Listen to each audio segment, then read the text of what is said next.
Hello and welcome to Ask Anders. And this is a very common question that we get, and it's, should I go with the pension plan or the investment plan?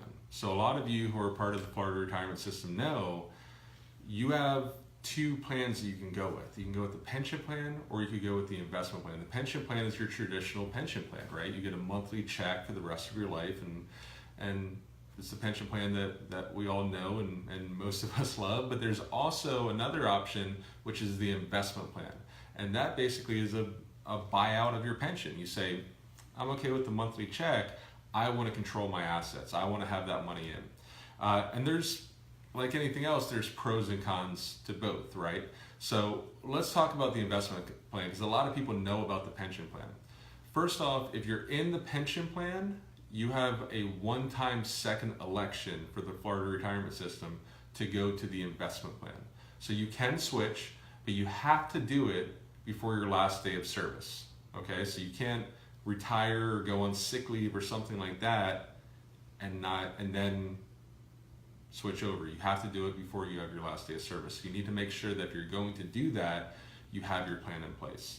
Now, for most of you can call in, you can get an estimate, everything else. What you have to take into consideration is you're not going to be getting those guaranteed COLAs. That's the biggest thing that you're going to miss out on.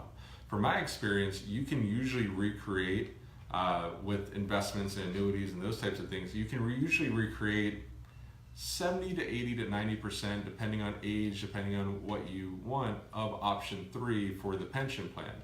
Here's the main difference, and this is kind of what I recommend people think about it as. If you are going to go, let's say you just have the investment plan money. So for some people it's $1 million, some people it's up to $2 million. So but let's say you had $1 million and you walked into a bank, and the bank said, I'll give you two options. I'll either give you X amount of money for the rest of your life, but if anything happens to you, I keep it, or I'll give you slightly less, and if anything ever happens to you, I'll give it to whoever your beneficiaries are, whatever's left over in the account. That's essentially the way the investment plan works. You're going to recreate it yourself, you're going to lose out on that COLA, but you're going to have access to your money. The one thing I would recommend is if you're going out and you're exploring plans, make sure you realize that COLAs are usually not factored into most of these guaranteed annuities and those types of things.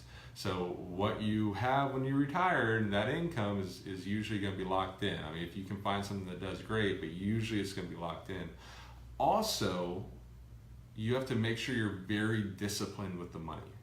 So because you have access to it, you want to make sure that you're not just taking lump sums out and buying boats and cars and houses and lump sum cash because it's all taxable, those types of things, because you're going to be out of it. So and unfortunately we do see that. So pension plan's great, investment plan's good for some people. You just have to figure out what you want. We don't assume, a lot of times you'll hear people say you should never go with the investment plan, or you should never leave your money at the state. No, it all depends on your situation. For some people, the investment plan is the best decision, right? If you're terminally ill, you should get your money out of the state and leave it to your family, right? So just don't listen to anyone who's giving you big sweeping statements about this plan is better than that plan. Look at it. The other thing is, remember, if you go with the investment plan, you can't do drop. So that's another thing to take into consideration. If you need some help, if you want to know about that second election, if you're curious about it, give us a call and we'll look at it and give you the pros and cons either way.